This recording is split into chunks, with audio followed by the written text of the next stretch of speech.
Assalamualaikum warahmatullahi wabarakatuh. Kembali lagi bertemu dengan saya, Pak Alkin, di dalam pembelajaran IPA. Bagaimana kabar kalian anak-anak pada pagi hari ini? Alhamdulillah jika kita semua masih diberi kesehatan oleh Allah Subhanahu wa Ta'ala. Pada pembelajaran sebelumnya, kita sudah belajar mengenai gaya listrik, pemanfaatannya dalam kehidupan sehari-hari, dan berbagai macam jenis perubahannya. Pada pagi hari ini, kita masih akan belajar mengenai gaya. Lebih tepatnya lagi, 3 jenis gaya. Gaya yang pertama, kita akan belajar mengenai gaya magnet, gaya gravitasi, dan terakhir, gaya gesek. Baiklah, untuk lebih jelasnya lagi, mari kita saksikan tayangan video berikut ini. IPA tema 7 subtema 3, pembelajaran 1 dan 2, pemanfaatan gaya dalam kehidupan sehari-hari. Pemanfaatan gaya dalam kehidupan sehari-hari. Perhatikan gambar berikut, adalah gambar-gambar yang mewakili gaya apa saja yang akan kita pelajari pada pagi hari ini. Yang pertama gaya magnet, yang kedua gravitasi, dan yang terakhir gaya gesek. Gaya magnet. Gaya magnet dan gaya gravitasi adalah beberapa macam gaya yang kita manfaatkan dalam kehidupan sehari-hari. Apa saja manfaatnya? Ayo kita pelajari penjelasan berikut terlebih dahulu. Gaya magnet adalah gaya tarik atau gaya tolak yang ditimbulkan oleh magnet terhadap suatu benda. Benda yang dapat ditarik dengan kuat oleh magnet disebut ferromagnetik, misalnya besi, baja, dan nikel. Namun, benda-benda yang dapat ditarik oleh magnet dengan sangat lemah disebut paramagnetik. Jadi bukan berarti kebal magnet, hanya saja sangat lemah hingga mungkin tidak terlihat oleh mata. Misalnya aluminium, kaca, dan kayu. Sifat-sifat magnet. Yang pertama, magnet memiliki gaya tarik. Contoh benda yang dapat ditarik magnet antara lain benda yang terbuat dari besi dan nikel.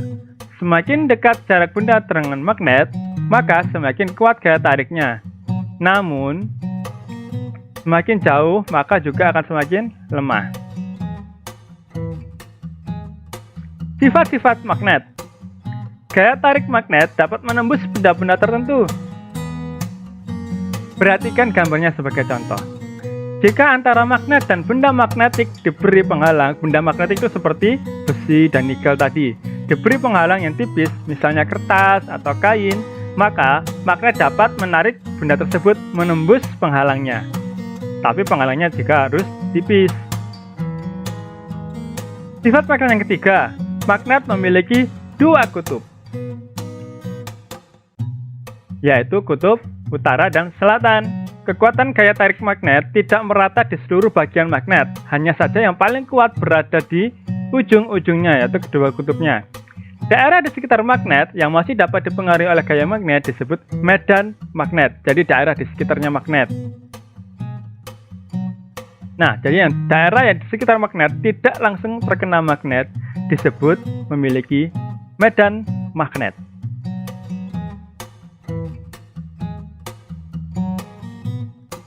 Sifat magnet berikutnya, berdasarkan asalnya, magnet dibedakan menjadi 2 macam, yaitu magnet alam dan magnet buatan. Jadi magnet itu ada yang terbuat dari alam, ada batu-batu tertentu, batu-batu khusus yang memiliki kekuatan magnet yang dapat menarik besi. Jadi sudah ada diciptakan oleh alam. Namun, magnet jenis yang kedua adalah magnet buatan manusia yang sengaja dibuat manusia, entah itu dengan cara menggesek-gesekkannya dengan magnet atau dengan cara elektromagnetik. Itu adalah magnet buatan manusia. Berikut adalah contoh-contoh magnet buatan manusia. Ada magnet batang, magnet jarum yang biasanya untuk kompas, ada silinder, ada magnet U, ada magnet ladam. Nah, sekarang kita belajar mengenai pemanfaatan magnet dalam kehidupan sehari-hari. Ujung gunting untuk memudahkan mengambil jarum jahit. Biasanya ujung gunting memiliki kekuatan magnet, tidak besar, tetapi untuk bisa mengambil jarum. Jadi kita tidak kesulitan mengambil jarum karena jarum sangat kecil dan sangat sulit diambil dengan tangan. Lebih mudah jika menggunakan magnet. Bel listrik juga memiliki magnet untuk memukul lonceng. Papan catur, kalau kalian pernah main, di bawah biasanya ada magnetnya agar tidak mudah terguling. Kompas sebagai penunjuk arah utara selatan, itu fungsi lain dari magnet. Dinamo, sepeda, dan generator juga memiliki magnet di dalamnya yang menggerakkan dinamonya hingga bisa membangkitkan tenaga listrik. Alat untuk mengangkat benda-benda dari besi biasanya di tempat pembuangan akhir atau di tempat pembuangan benda-benda logam seperti mobil atau barang-barang elektronik. Biasanya terdapat alat besar yang bisa mengangkat benda-benda dari besi. Contohnya di gambar A. Dengan menggunakan magnet bisa lebih mudah memindahkan barang-barang rongsokan dari besi. Dan B adalah contoh gambar pemanfaatan magnet dalam dinamo sepeda untuk menyalakan listrik. Yang terakhir di gambar C adalah contoh pemanfaatan magnet dalam bentuk kompas. Ini semua bisa kalian lihat di halaman 102 di buku paket kalian. Sekarang kita lanjut ke gaya berikutnya, gaya gravitasi. Gaya gravitasi adalah gaya yang menarik semua benda menuju ke arah bawah. Gaya gravitasi terdapat semua benda pasti terpengaruh oleh gravitasi. Semakin berat benda, semakin besar gaya gravitasinya. Semakin besar, maka semakin kuat dia akan tertarik ke bawah. Gaya gravitasi bumi adalah gaya yang ditimbulkan oleh tarikan bumi. Planet-planet lain di luar angkasa sana juga memiliki gaya gravitasi. Matahari juga punya gaya gravitasi. Nah, karena kita berada di bumi, maka kita dipengaruhi gaya gravitasi bumi. Bumi adalah benda yang sangat besar, sehingga gaya gravitasinya juga sangat besar. Gaya gravitasi bumi menyebabkan benda-benda di bumi tidak melayang di udara. Besar kecilnya gaya gravitasi dipengaruhi oleh jarak benda tersebut dari pusat bumi. Jadi semakin tinggi, semakin jauh benda tersebut dari bumi, maka pengaruh gravitasinya juga semakin kecil. Semakin dekat ke tanah atau pusat bumi, maka gaya tariknya juga semakin besar. Pemanfaatan gaya gravitasi dalam kehidupan sehari-hari. Nah, saat berjalan, gaya gravitasi bumi menarik berat tubuh kita, jadi kita tetap seimbang. Yang kedua, gaya gravitasi bumi menarik semua benda ke bumi, menjaganya agar tetap pada tempatnya.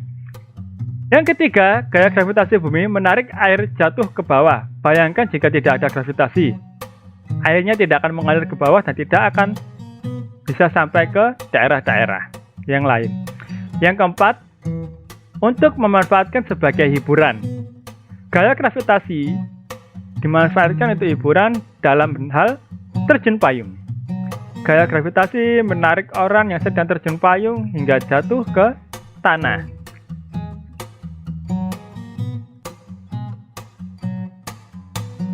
Gaya yang ketiga atau gaya yang terakhir adalah mengenai gaya gesek. Perhatikan gambar. Gaya gesek adalah gaya yang terjadi jika dua permukaan benda saling bergesekan. Besar kecilnya gaya gesek dipengaruhi oleh permukaan kedua benda yang bergesekan. Semakin halus permukaannya, maka gaya geseknya semakin kecil, semakin licin. Semakin kasar permukaan, gaya geseknya akan semakin besar. Contohnya aspal, itu kasar. Lantai kita ubin, tackle, itu licin, halus permukaannya.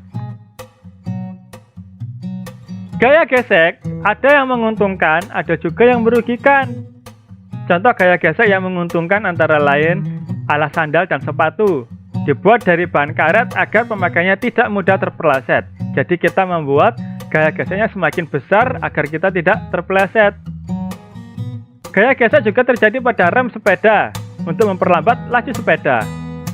Ini adalah contoh-contoh gaya gesek yang menguntungkan dengan cara memperbesar gaya gesek. Lalu, sepatu sepak bola juga diberi pull atau seperti duri-duri pada bagian bawah, memperbesar gaya gesek agar pemakainya tidak mudah terpeleset. Ban mobil juga sama. Ban mobil, ban sepeda memiliki ukiran-ukiran tertentu agar memperbesar gaya gesek, agar semakin kasar dan kita semakin mudah untuk berjalan dan tidak tergelincir.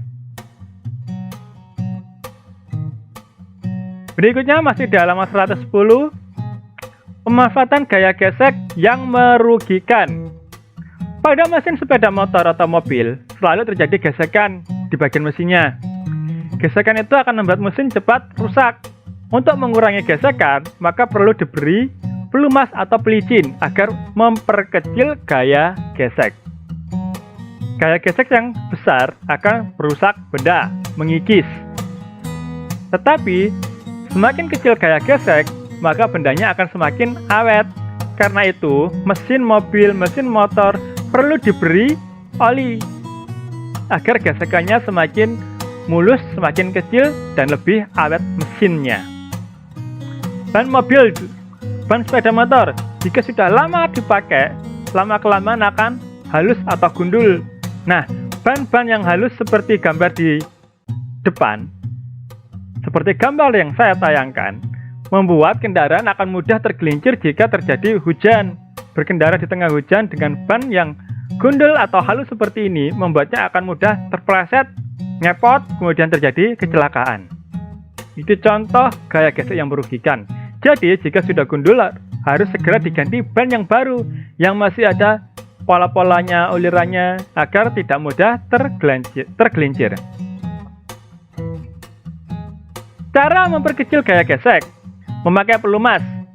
Pelumas dapat mengurangi gesekan yang terjadi pada mesin sehingga mesin tidak cepat rusak. Lalu, memperkecil luas permukaannya. Dengan memperkecil luas permukaannya, maka gaya geseknya akan semakin kecil. Contohnya, haluan pesawat terbang. Bentuknya ramping dan runcing agar mudah melewati udara.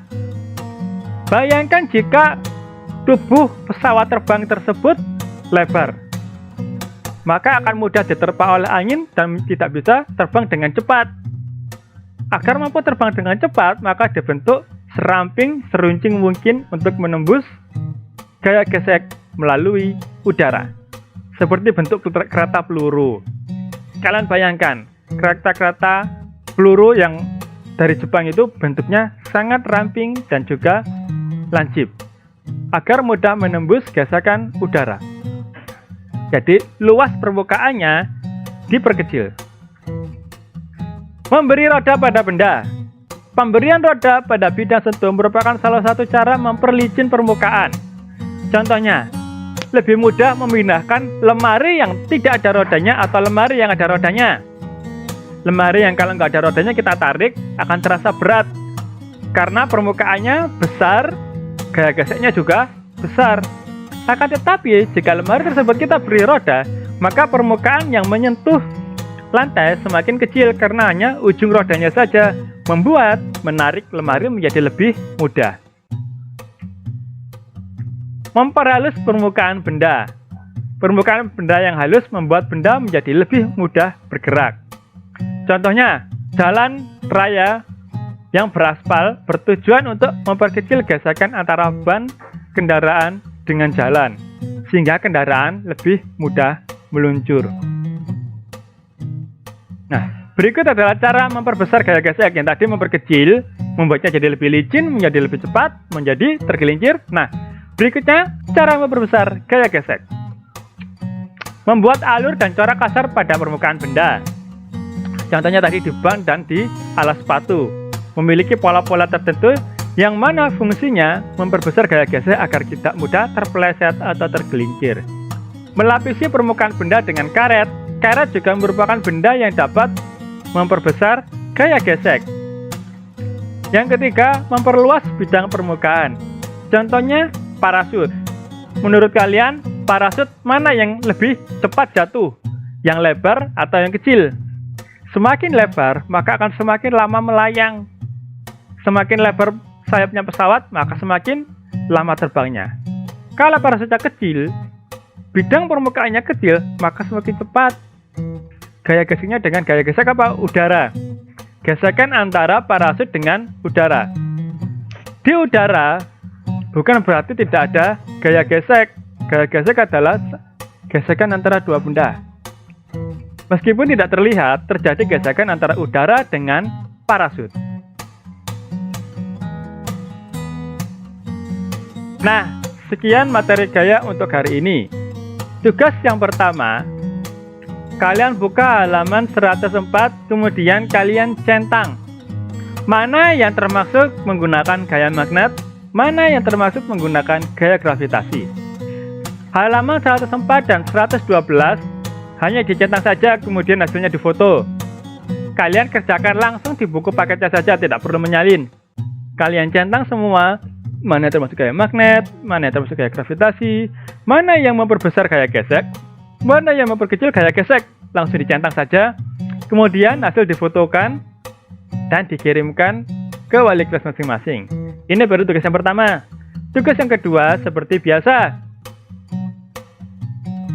mengerjakan buku paket Tamaga evaluasi 3 IPA halaman 133 nomor 13-18 di buku tulis.